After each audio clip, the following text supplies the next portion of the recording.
Allez, bonjour à tous, je suis Sébastien de Rénovation Toiture Occitanie. Je voulais vous faire un petit peu la suite donc de ce chantier que vous avez vu hier à Longage. Donc gros chantier de nettoyage de toiture. On a mis en place donc un gros nettoyage de cette toiture. Ce matin, on s'apprête donc à appliquer les produits. Donc on a un temps qui est un peu plus clément qu'hier parce que hier, pour rien vous cacher, on a pris méchamment de l'eau sur le coin de la FIF. Donc c'était assez rigolo. Donc on va vous montrer un petit peu comment est devenu ce chantier. Donc souvenez-vous, le chantier, la toiture ici que vous avez ici, elle était bien noire, elle était bien sale. Ben ça y est, c'est propre. Donc le but de l'opération, comme je le précise tout le temps, ben, c'est d'avoir un support qui va être super propre. Donc là, ça y est, on a mis donc en propreté.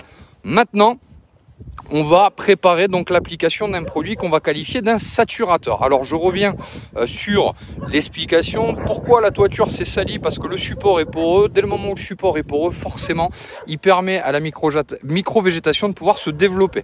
Donc là, on va utiliser le défaut de la tuile comme une qualité. Ça veut dire que la tuile, de façon naturelle, elle a tendance à absorber de l'eau. Et bien nous, on va lui donner à boire un produit qui va permettre à la tuile, tout bêtement, de ne plus pouvoir laisser pénétrer l'eau. Donc on va appeler ça un saturateur.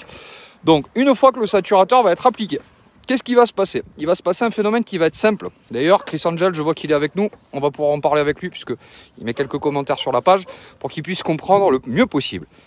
Donc, le produit va avoir deux actions. La première action, c'est ce qu'on appelle une action dite imperméabilisante. Ça veut dire que techniquement parlant, la tuile, on va la saturer d'un produit qui va permettre en fait de ne plus laisser pénétrer l'humidité. Mais dans ce même produit, vous allez retrouver ce qu'on appelle un algicide, fongicide, bactéricide, qui fait qu'à chaque fois qu'il va pleuvoir, il va y avoir une rémanence en fait. Le produit va permettre en fait à la tuile, à chaque fois qu'il va pleuvoir, de ne rien pouvoir laisser se déposer sur la partie toiture. Donc finalement, ni mousse, ni lichen, ni hydrocarbures, ni eau peuvent pénétrer dans la partie toiture. Donc on garde un toit propre, mais surtout imperméable. Voilà, donc c'est ce qu'on appelle le principe de la toiture dite auto-nettoyante. Donc je reviens toujours sur le même phénomène.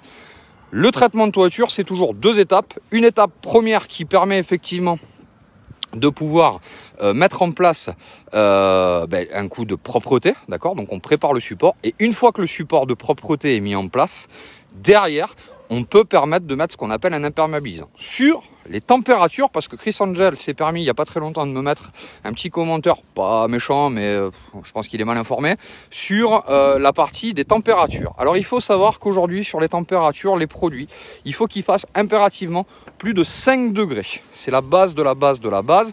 Après, les produits qu'on va utiliser sont ce qu'on appelle des copolymérisants, donc ça veut dire qu'en fait, ils vont se fixer sur la tuile.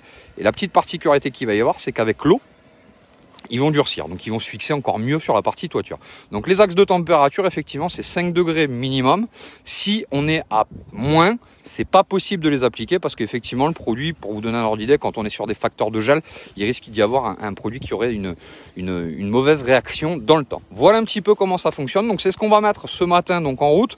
Vous allez retrouver bien entendu l'ensemble de notre chantier en photo avant-après. Et puis après, on demandera à notre client de mettre un petit commentaire sur les avis pour savoir si effectivement ça s'est bien passé comme on lui avait de toute façon expliqué. Je vous souhaite à tous une très bonne journée et je vous dis donc